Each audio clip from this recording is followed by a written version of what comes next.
Beyond the Magdalena Mountains, out on the rolling plains of San Augustine, where ranchers still pasture cattle by the thousands, modern American astronomers are using radio telescopes to look back into time and into the farthest reaches of outer space. They are listening to the stars, listening to learn more about the evolution of our cosmos. So, too, now in 1992, as we mark the quincentenary anniversary of Christopher Columbus's voyage to the New World, the Native American, Hispanic, and Anglo residents of Socorro County, New Mexico, are looking back into their more recent historical past, looking at the constellation of people and events which has shaped life in this part of the Rio Grande Valley for more than 1,000 years.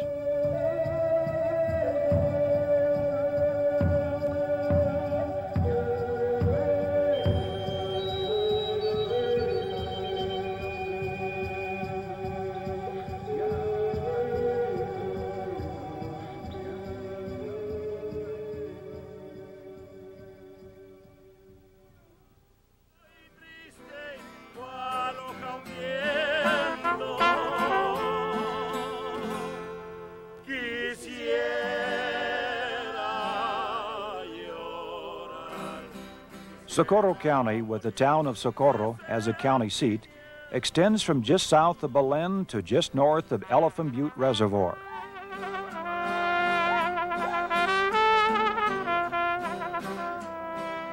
The county is a centerpiece of the Rio Abajo, as the area was referred to in Spanish colonial times.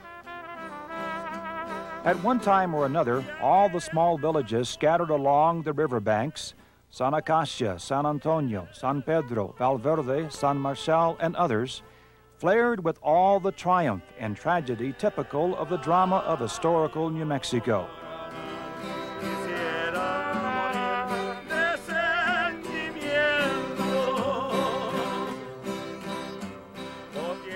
Socorro County is a microcosm, a little world now firmly rooted in an agricultural economy, but once witnessed events of greater magnitude, conquering armies, civil war battles, railroad booms, sweeping floods, where conflict with both man and nature threatened the very survival of the community.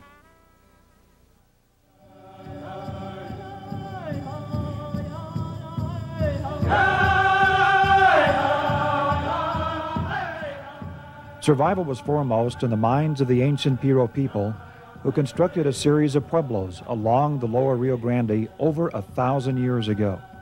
The Piro Indians were a sedentary group who depended upon the river for life-giving nourishment. They were farmers. They grew corn, beans, and cotton. Pre-Spanish contact Piros lived in 2- to 4-story high puddled adobe pueblos. You can see with the rubble here that what they were doing was puddling adobe walls and putting in river cobbles for strength and for volume in the walls.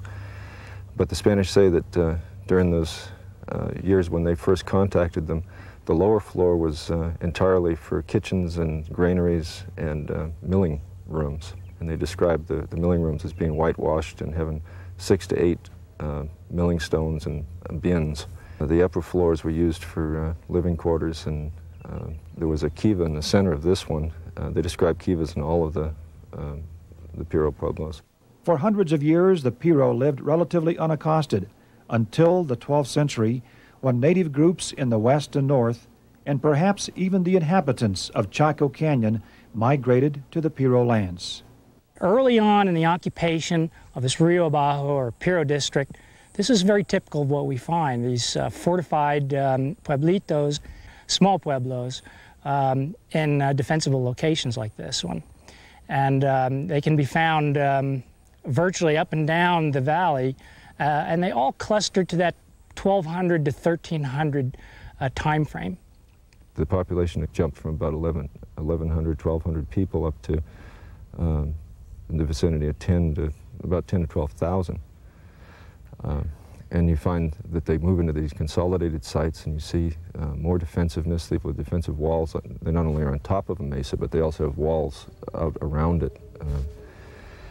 And there's clearly some kind of intercultural stress going on.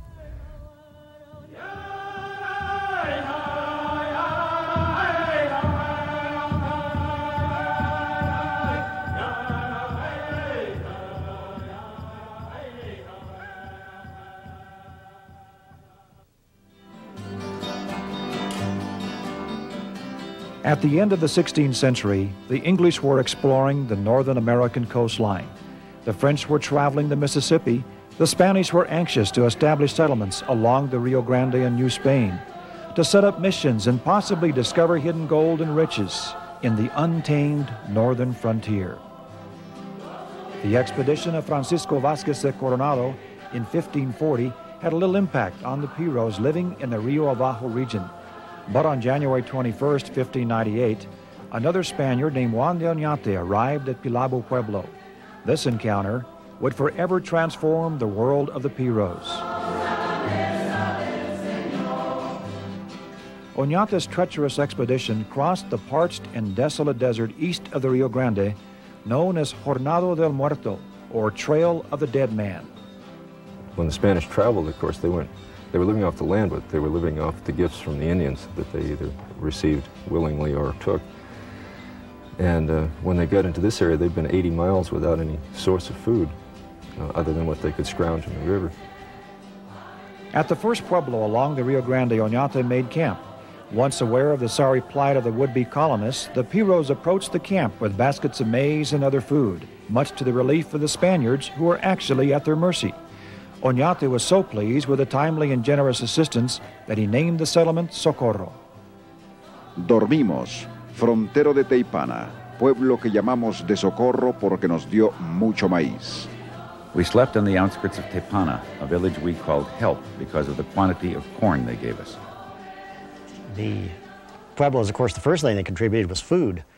They had storehouses that were loaded with grain, beans, dried squashes, and so for the first few years of the Spanish settlement in New Mexico, the Pueblo Indians played a very significant role in offering these backup foodstuffs, as it were, to keep the Spanish colony alive and vigorous. The Spaniards adopted some of the Indian crops. They apparently planted the native variety of cotton, which grew very well in the Socorro district. Some of the native corn, of course, was drought resistant, and so that was very useful to the Spaniards. The Spanish brought the horse, the Spanish brought the cattle, the Spanish brought the sheep. The Spanish brought technology in the form of the wheel, and they brought technology in the form of metal, to make tools. Melons and watermelons, fruit trees, and the grape were all brought in by the Spaniards. They were Old World crops. And the grape was especially important because it was needed by the missionaries, and there were up to 50 missions at one point in New Mexico among the Pueblos. They needed not only the wheat to make the wafer for the Mass, but they also needed wine. And some of the first vineyards in New Mexico apparently were planted in and around Socorro. By the late 1620s, we have evidence that there were vineyards around Nuestra Señora de Pilabo, which was on the site of Socorro.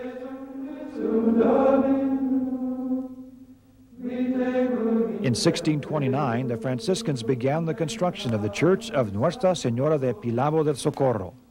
The church was built over the original mission, which was actually an adobe hut founded in 1598.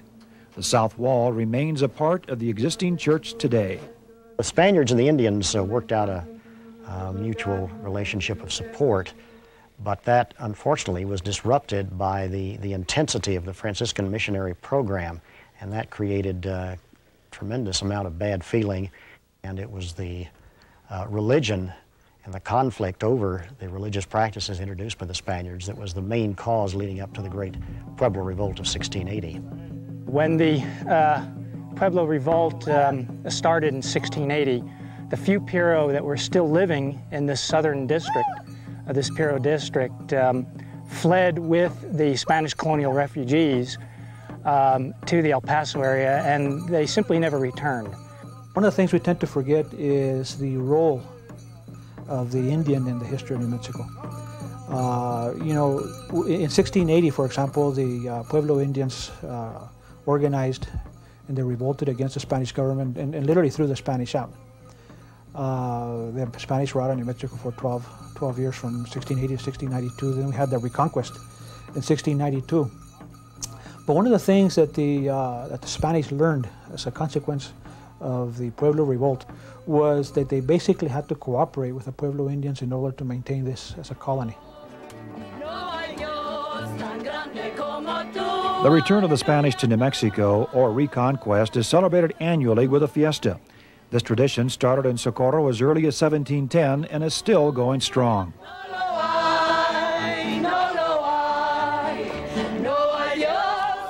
La Nuestra Señora de Pilabo, the mission church, was destroyed during the Pueblo Revolt of 1680.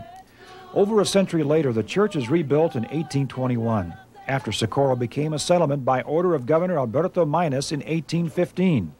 This famous church was consecrated with a new name, the Church of San Miguel de Socorro.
In the middle of the 19th century, the military played an important role in protecting the small towns in the lower Rio Grande from Indian raids.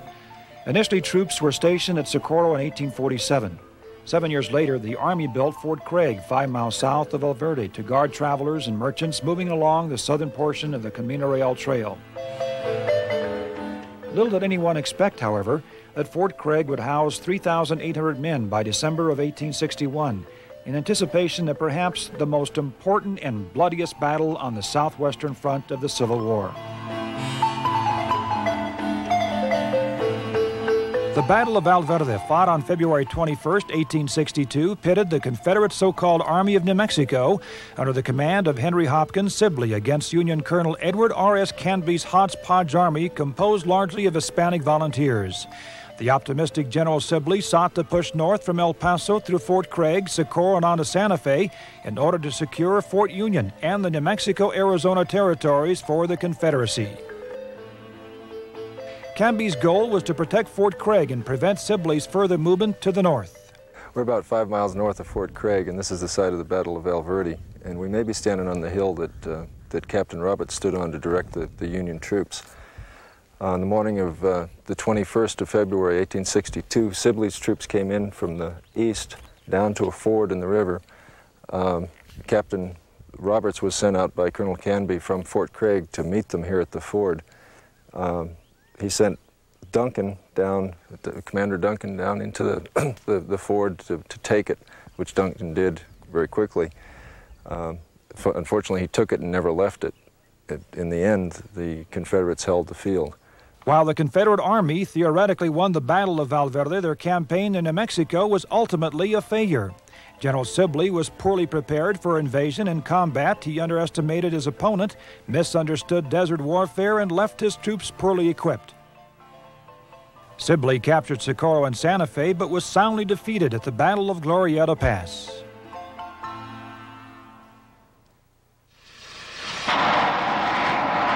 A strange sound was heard in this valley a few days ago. It was not the roar of a huge monster or artillery or some great explosion. It was not the grumbling of a distant earthquake or the crash of thunder.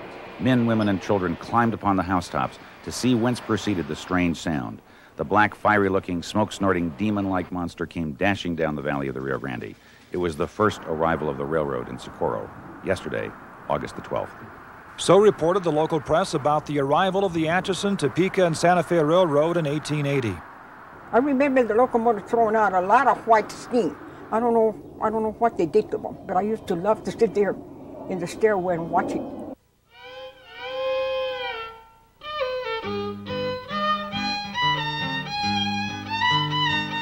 The railroad brought thousands of miners, workers, entrepreneurs, merchants, craftsmen, and cattlemen into the county. The population more than doubled in the following year, peaking at 5,000 people in 1887. Business of all kinds prospered in this new boomtown. The Golden Crown Flour Mill produced award-winning flour using the latest technology. Wheat was hauled on horse-drawn wagons from as far away as San Marcial and Valverde, which are about 40 miles. Farmers grew and sold their crops for local and export consumption, the same as they do today.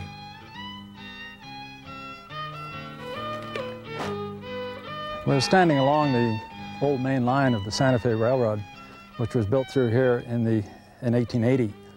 The roadbed lies probably right on top of the old Camino Real, the royal road from Chihuahua City up to Santa Fe and Taos. The interesting thing about this particular site is, of course, that the railroad and then the Camino had to come around the great mesa behind us here. Now, this is the Mesa del Contadero. The word contadero in Spanish translates roughly as the counting place. They were bringing up thousands of head of sheep and cattle and goats, as well as the horses they brought up, trying to pump an economy into New Mexico in those days. Thunder of hoofs on the ranges we ride, hissing of iron and smoking of hide, bellow of cattle and snort of cayuse, longhorns from Texas. In 3 years, from 1882 to 1885, the number of cattle raised in the county increased from 9,000 to 70,000. Cowboys and ranching families still work in the industry that was thriving 100 years ago. I would say, make me a cowboy again for a day.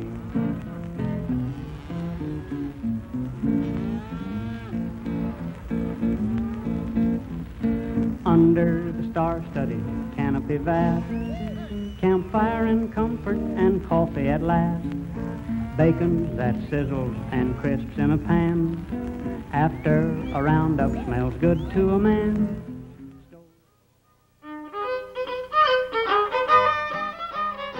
A few lucky prospectors made fortunes in the minefields overnight. The Torrance, Merritt, and Kelly mines were the largest producers of such precious minerals as gold and silver. Miners took out ores from the Magdalena and Black Range Mountains, and they smelted the material in Socorro at Gustav Billings' revolutionary smelter. The discovery of the Kelly mine right after the Civil War, the construction of the railroad into Socorro in 1880, the building of the smelter in 1883, all of those events happened at a very critical time because had they been displaced just 10 years into the future, the silver crash would have prevented the systematic development of the lead-silver ores at Kelly, and the Magdalena Branch Railroad would not have been built, and it's very likely that the territorial legislature would not have chosen Socorro as the location of the New Mexico School of Mines. Naturally, however, with all this newfound prosperity and growth came a host of social problems. One would infer that the whole community is hell-bent, wrote one observer. Another advised, it does not matter what one does in this county as long as he does not shoot. Socorro, most agreed, had the reputation of being one of the roughest places in the state. So Socorro was real typical of what we think of a Wild West town. It had cowboys, because of all the agriculture and all the ranching that went on around there. It had shoot-em-ups, it had gambling houses. Undoubtedly it had prostitution, and there's some indication that there were even things like opium dens. It had all these things in quantities, that more than anybody wanted. Socorro and neighboring towns witnessed almost daily violence and lawlessness. One writer surmised, if all the men killed in Magdalena were laid end to end, one could walk on dead men for 2 blocks.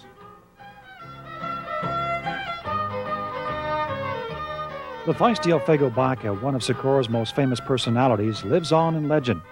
He was a hero of the Old West and the defender of the rights of his fellow Hispanic townspeople. His colorful lifestyle and unique methods of enforcing and interpreting the law earned him respect as well as disdain. Alfego Baca rode to Old Frisco, which is now Reserve New Mexico, appointed himself deputy sheriff, and promptly arrested a drunken, trigger-happy cowboy named McCarty. The cowboy's friends, determined to teach this youngster a lesson, pinned him down in a jackal or old-fashioned mud-plastered hut. When he's holding off these 80 cowboys, and there was 4,000 bullets fired at him, and they'd already gone through this great battle, and in the morning, smoke started coming out of the chimney, and he was preparing his breakfast of stew, and he was making himself some tortillas. In the next 60 years, he became a United States Deputy Marshal, criminal lawyer, county clerk, sheriff, mayor, assistant district attorney, superintendent of schools, and representative for the President of Mexico. Alfego Baca was an energetic, enterprising, fearless man of action, willing to confront any force bent on turning order into chaos and terror. As such, he typified the characters who helped New Mexico change from a frontier to an established state.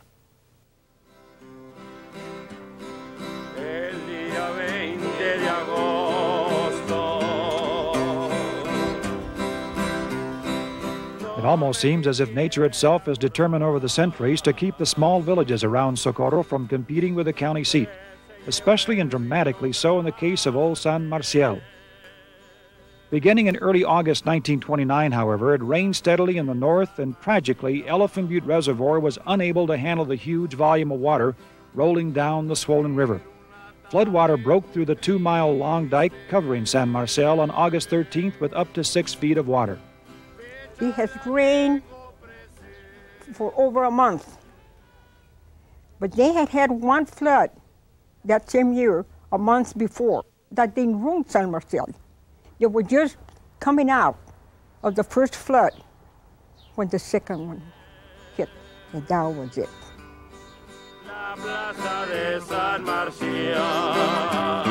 This time, the devastation was fatal.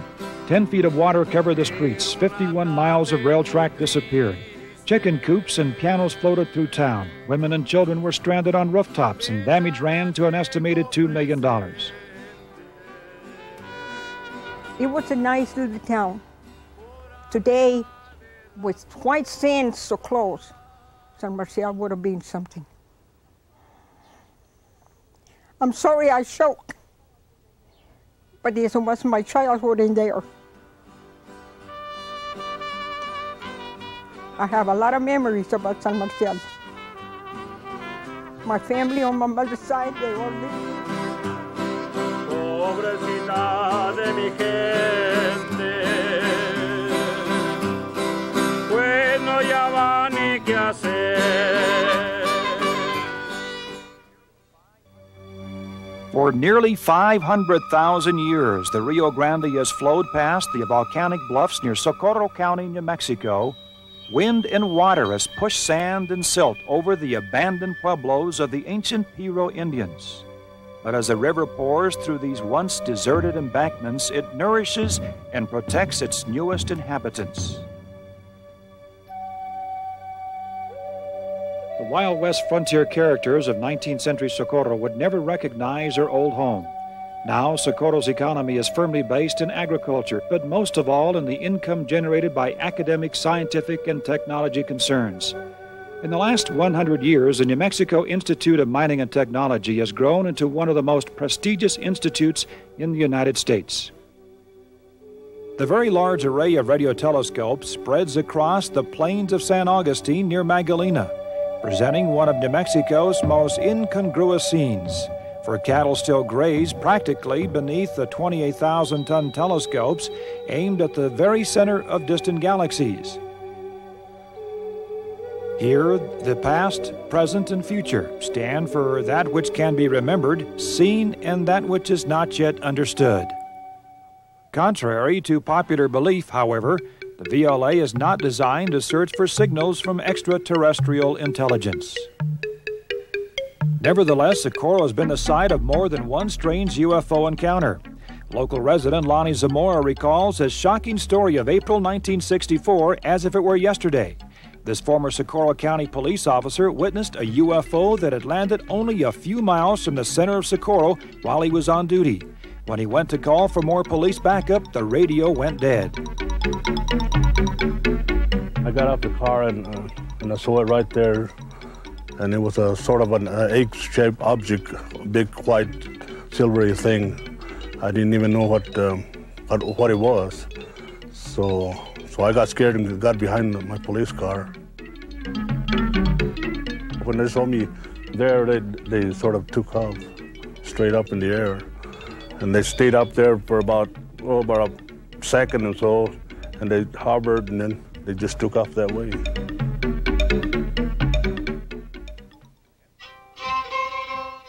And so now the little town of Socorro, New Mexico is perhaps overshadowed by the size of Albuquerque and the glamour of Santa Fe.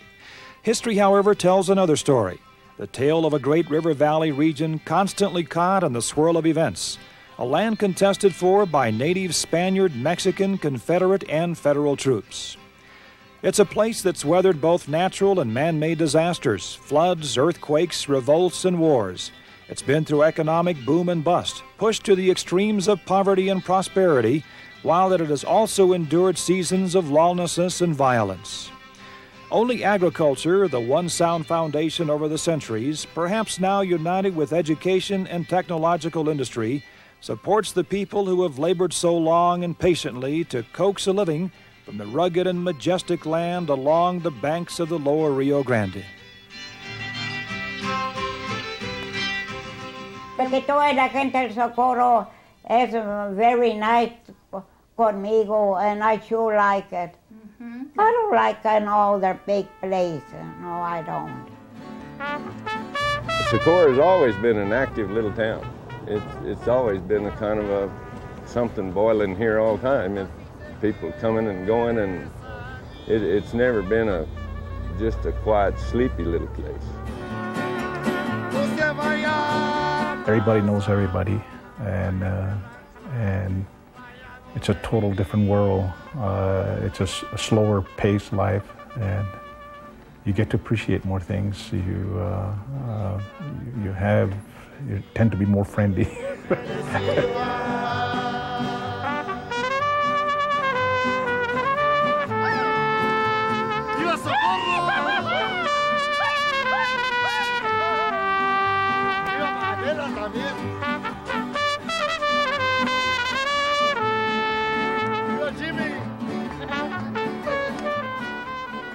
Socorro is another name for refuge, a place where people get help.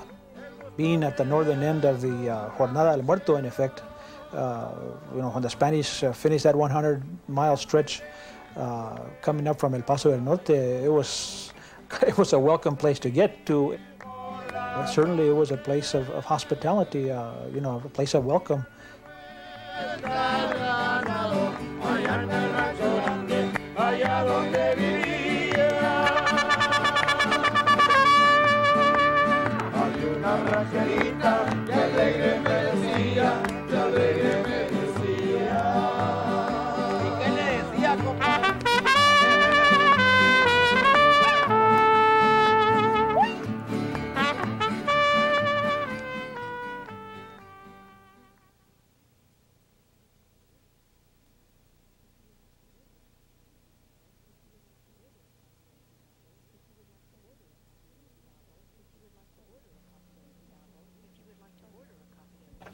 If you would like to order a copy of Pilabo, an ancient Pueblo, please send 1952, City of Socorro, Attention Pilabo, P.O. Drawer K, Socorro, New Mexico, 87801.